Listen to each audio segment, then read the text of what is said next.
بسم اللہ والصلاۃ والسلام علی رسول اللہ وعلی آلہ وصحبہ اجمعین۔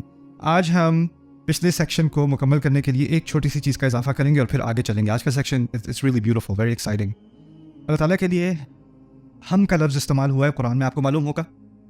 ہم نے بنایا، ہم نے کیا، ہم نے پانی نازل کیا، رائٹ؟ اور میں کا لفظ بھی استعمال ہوا ہے، انا۔ ہم کا لفظ ہے نحنو۔ ہم دعا کرتے ہیں انتا، آپ، یا اگر ہم محبت میں کہیں تو تو ہی میرا رب ہے، انتا۔ ہوا کا لفظ بھی استعمال ہوا ہے، انہو هو الغفور الرحیم، وہ۔ تو جو پروناؤنس کو ضمائر ہی کہتے ہیں نا اردو میں، ضمیر کہتے ہیں، تو ایک ہے متکلم کی، میں اور ہم دونوں استعمال ہوئے ہیں، یعنی واحد بھی استعمال ہوا ہے اور جمع بھی استعمال ہوا ہے۔ دوسرا ہے مخاطب کے صیغے میں صرف انتا استعمال ہوا ہے، آپ، جو واحد ہے۔ عربی میں انتما بھی ہے، تم دونوں، اور انتم بھی ہے، تم سب۔ اللہ تعالیٰ کے لیے آف کورس صرف ایک ہی استعمال ہوا ہے، آپ۔ اور پھر آخری ہے ہوا، یعنی غائب کے صیغے میں ہوا۔ اور عربی میں ہوا کے علاوہ اس غائب میں ہما اور ہم بھی موجود ہیں، ہما وہ دونوں اور ہم وہ سب۔ تو یہ سوال انگریزی میں تو بہت لوگ پوچھتے ہیں کہ قرآن میں، ہم قرآن پڑھتے ہیں، تم لوگ کہتے ہو کہ تم ایک خدا کی عبادت کرتے ہو، تو یہ اپنے بارے میں وی اور ہم کا لفظ کیوں استعمال کرتا ہے؟ تو اس کو پہلے سمجھنے کی کوشش کرتے ہیں۔ پہلی بات تو یہ کہ اگر یہ واقعی جمع ہوتا تو صرف متکلم میں نہ ہوتا، مخاطب میں بھی ہوتا اور غائب میں بھی ہوتا۔ تو مخاطب میں انتم بھی ہوتا اور پھر غائب میں ہم بھی ہوتا۔ تو پہلی تو بات ہے کہ باقی دونوں میں نہیں ہے، صرف یہ متکلم کے صیغے میں ہے، انا و نحنو، میں اور ہم دونوں۔ پہلی بات یہ۔ دوسری بات یہ ہے کہ بائبل میں بھی، خاص کر اولڈ ٹیسٹمنٹ میں، ہیبرو عبرانی زبان میں نحنو کا لفظ پہلے سے استعمال ہوا ہے خدا کے لیے۔ یہ کوئی نئی چیز قرآن کی ایجاد نہیں ہے، اور وحی میں اس کی پہلے سے ہی دلیل موجود ہے۔ تیسری بات یہ ہے کہ پرانی زبانوں میں اور آج بھی کئی زبانوں میں جن کی قدیم اصل ہے، ان میں جب بادشاہی کلام ہوتا تھا یا شاہی کلام ہوتا تھا تو ہم کا صیغہ استعمال ہوتا تھا۔ جیسے کوئی بادشاہ کہے میں نے فیصلہ کیا ہے، تو وہ یہ نہیں کہتا تھا میں نے فیصلہ کیا ہے، کہتا تھا ہم نے فیصلہ کیا ہے۔ نوابی انداز میں لوگ ابھی بھی کہہ دیتے ہیں ہم آ گئے، بلکہ ہم تو مخاطب کے لیے بھی کبھی کبھی جمع استعمال کر لیتے ہیں۔ آپ کو جمع بھی سمجھا جا سکتا ہے، آپ آ گئے، آپ جا رہے ہیں، ایک ہی شخص ہے، لیکن ہم آپ کا لفظ بھی استعمال کر لیتے ہیں، رائٹ؟ لیکن خیر، دوسرا معاملہ یہ ہے کہ عربی زبان میں بھی اور زبانوں کی طرح ہم کا لفظ استعمال کیا جاتا ہے بادشاہی دکھانے کے لیے اور اپنا ایک خاص مقام ظاہر کرنے کے لیے، ٹھیک ہے؟ پھر اس کے بعد ایک اور بات، پھر سوال پیدا ہوتا ہے، ٹھیک ہے اگر بادشاہی ظاہر ہو رہی ہے تو پھر میں کا لفظ کیوں استعمال ہو رہا ہے؟ انا التواب الرحیم، میں توبہ قبول کرتا ہوں، میں بار بار توبہ قبول کرتا ہوں، تو انا کا لفظ بھی استعمال ہوا ہے۔ ان دونوں کے فرق کو سمجھنے کے لیے ایک دو باتیں۔ پہلی بات یہ ہے کہ آپ نوٹ کریں گے، میں نے کل التفات کی بات کی تھی نا، کہ واحد ہوگا ایک دم سے جمع ہو جائے گا، یا ماضی ہوگا ایک دم سے حال ہو جائے گا، یا مستقبل ہو جائے گا، وہ بات یاد ہے آپ کو؟ اسی طرح کبھی کبھی اللہ تعالیٰ اپنے بارے میں بات کر رہے ہوں گے اور وہ کا لفظ استعمال کریں گے جو غائب میں ہے، وہ۔ اور آپ کو اندازہ ہوگا کہ اچانک اللہ تعالیٰ نے کہنا شروع کر دیا اور ہم نے پانی نازل کیا۔ اللہ تعالیٰ کے بارے میں بات ہو رہی تھی، وہ یہ کرتا ہے، وہ یہ کرتا ہے، وہ یہ کرتا ہے، اور ہم پانی نازل کرتے ہیں، ہم بارش بھیجتے ہیں۔ تو ہم کا لفظ کئی مقامات پر جب پانی کا ذکر آتا ہے تو ہم کا ذکر آ جاتا ہے۔ یعنی اللہ تعالیٰ کی شہنشاہی کی ایک خاص علامت کیا ہے؟ پانی۔ اور شاید اس کی طرف اشارہ اللہ تعالیٰ نے خود بھی کیا ہے، کان عرشہ علی الماء، اس کا عرش پانی پر ہے، اس کا عرش پانی کے اوپر ہے۔ یہاں بھی اس دنیا میں کہہ دیا اللہ تعالیٰ کی خلاقی کی سب سے بڑی علامت اس دنیا میں حیات ہے، زندگی ہے، اور اس کے بارے میں کہا وجعلنا من الماء کل شیء حی، ہر چیز جو زندہ ہے وہ ہم نے پانی سے بنائی، پانی میں سے بنائی۔ تو پانی کا ایک خاص تعلق ہے اللہ تعالیٰ کی بادشاہت سے، ٹھیک ہے؟ دوسری چیز اس کے معاملے میں جو سمجھنی چاہیے وہ یہ ہے کہ التفات میں یہ ہوتا ہے کہ اگر آپ ہوا میں بات کر رہے ہو نا، تو اس کا مقصد ہوتا ہے کسی اور کے فائدے کے لیے بات کرنا۔ جیسے اللہ تعالیٰ، یہ بھی سوال پیدا ہوتا ہے اگر اللہ تعالیٰ خود بات کر رہے ہیں تو ہوا کیوں استعمال کر رہے ہیں؟ آپ اپنے بارے میں بات کر رہے ہیں، میں اپنے بارے میں بات کر رہا ہوں، میں یہ نہیں کہوں گا نعمان کل تھک گیا تھا، نعمان نے کل کھانا کھایا، that's weird، اس کو آج دیر ہو گئی، میں کہوں مجھے دیر ہو گئی، میں اپنے بارے میں بات کر رہا ہوں، میں کا لفظ استعمال کروں گا۔ زیادہ سے زیادہ مجھے اگر زیادہ اپنی شہنشاہی کا خیال ہوا تو میں ہم استعمال کر لوں گا، ہم دیر سے پہنچ گئے، ہم تشریف لے آئے ہیں۔ لیکن میں یہاں کھڑے ہو کے یہ تو نہیں کہوں گا نا وہ آ گئے، یہ تو نہیں کہوں گا میں۔ لیکن اللہ تعالیٰ کا کلام ہے قرآن، لیکن قرآن میں وہ کہہ رہے ہیں الرحمن علم القرآن، رحمان نے قرآن سکھایا۔ کس کا کلام ہے یہ؟ اللہ تعالیٰ کا کلام ہے۔ تو توقع تو یہ تھی میں نے قرآن سکھایا، ہم نے قرآن سکھایا، لیکن اللہ تعالیٰ کیا کہہ رہے ہیں؟ الرحمن نے قرآن سکھایا۔ تو اس کا کیا فائدہ ہے کہ اللہ تعالیٰ نے اب خود کلام کرتے ہوئے بھی اپنے بارے میں بات کی، جیسے وہ خود سے نہیں بات کر رہے، اپنے بارے میں بات کر رہے ہیں، انا اور نحنو کے استعمال، میں اور ہم کے استعمال کے بغیر۔ تو نحنو کی طرف سے ہم آخر میں آئیں گے، ابھی اور انا کی طرف، لیکن پہلے اس بات کو سمجھ لیں۔ اللہ تعالیٰ نے قرآن میں خود ہی کہا ہے کہ ذکر بالقرآن، قرآن کے ذریعے سے یاد دہانی کراؤ، قرآن کے ذریعے سے ایک دوسرے کو نصیحت کرو۔ یہ الفاظ اور پھر بولنے میں اور سکھانے میں بہت فرق ہوتا ہے، بہت زیادہ فرق ہوتا ہے۔ اگر میں آپ سے بات کر رہا ہوں نا، تو میرا سارا مقصد کیا ہے؟ میرے دل میں کوئی بات ہے، میرے دماغ میں کوئی چیز ہے، میں وہ بس نکالنا چاہ رہا ہوں۔ لیکن جب سکھا رہا ہوتا ہوں نا، تو مجھے اپنی فکر نہیں ہوتی، اپنی سوچ کی فکر نہیں ہوتی، مجھے تو وہ بات پتہ ہے، میں ایک جملے میں کہہ دوں۔ جب میں سکھا رہا ہوتا ہوں تو میں سوچتا ہوں میں یہ کیسے بات کروں کہ آپ کا فائدہ ہو جائے، آپ کو بات سمجھ میں آ جائے۔ یعنی بات کرتے ہوئے سارا فوکس میرا اپنا ہوتا ہے، میرے اوپر ہوتا ہے۔ سکھاتے وقت ٹیچر کا فوکس کس پہ ہوتا ہے؟ اسٹوڈنٹ پہ ہوتا ہے، شاگرد پہ ہوتا ہے نا۔ اللہ تعالیٰ نے قرآن میں کہا ہے علم القرآن، قرآن اس نے سکھایا، قرآن سکھایا۔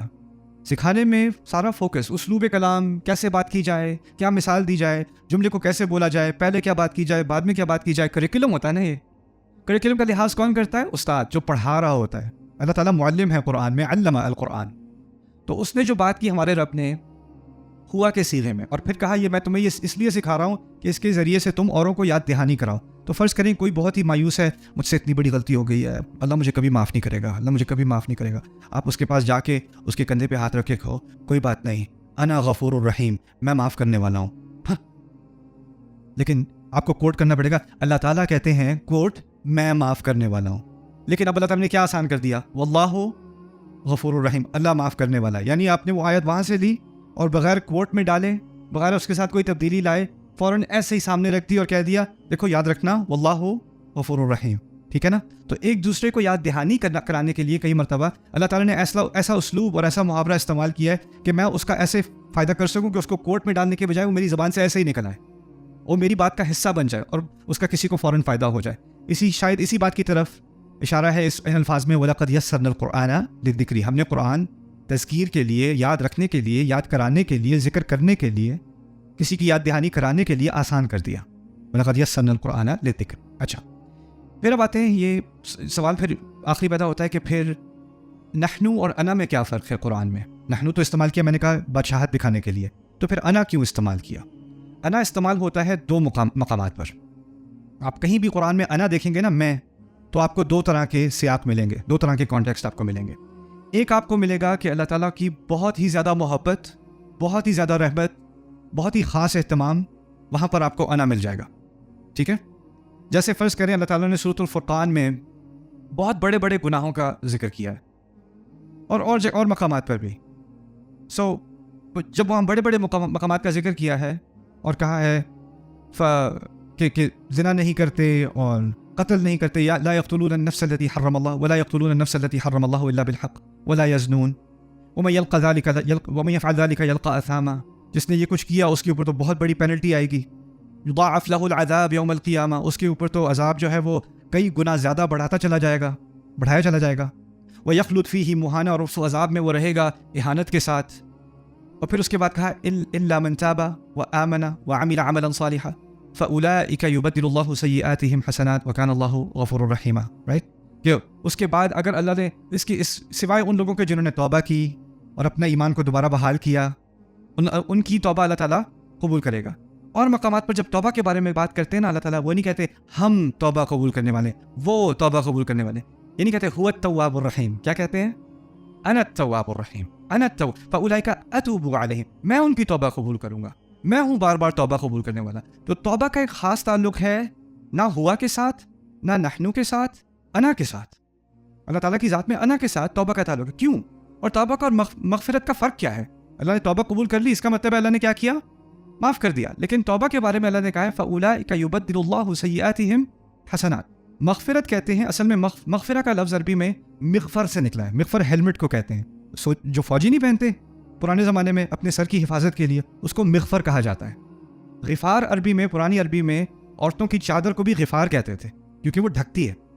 مغفرت سے مراد ہے کہ فرض کریں یہ میرے گناہ ہیں اور قیامت کے دن اللہ تعالیٰ نے ان کو ڈھک دیا، آپ لوگ دیکھ رہے ہو کہ یہاں پہ کچھ ہے لیکن آپ کو پتہ نہیں کیا ہے، میری عزت بچ گئی کیونکہ یہ ڈھکا ہوا ہے، یہ ہے مغفرت، اس کو کہتے ہیں مغفرت۔ ایک اس سے آگے درجہ ہے، وہ ہے تکفیر کا، کفر عنا سیئاتنا۔ تو تکفیر السیئات یہ بھی قرآن میں استعمال ہوا ہے، وہ کیا ہے؟ کسی چیز کو دفنا دینا۔ تو ایک تو ہے قیامت کے دن مجھے نظر آ رہا ہے کہ یہاں کچھ ہے، لیکن اللہ کا شکر ہے کہ وہ کیا ہے؟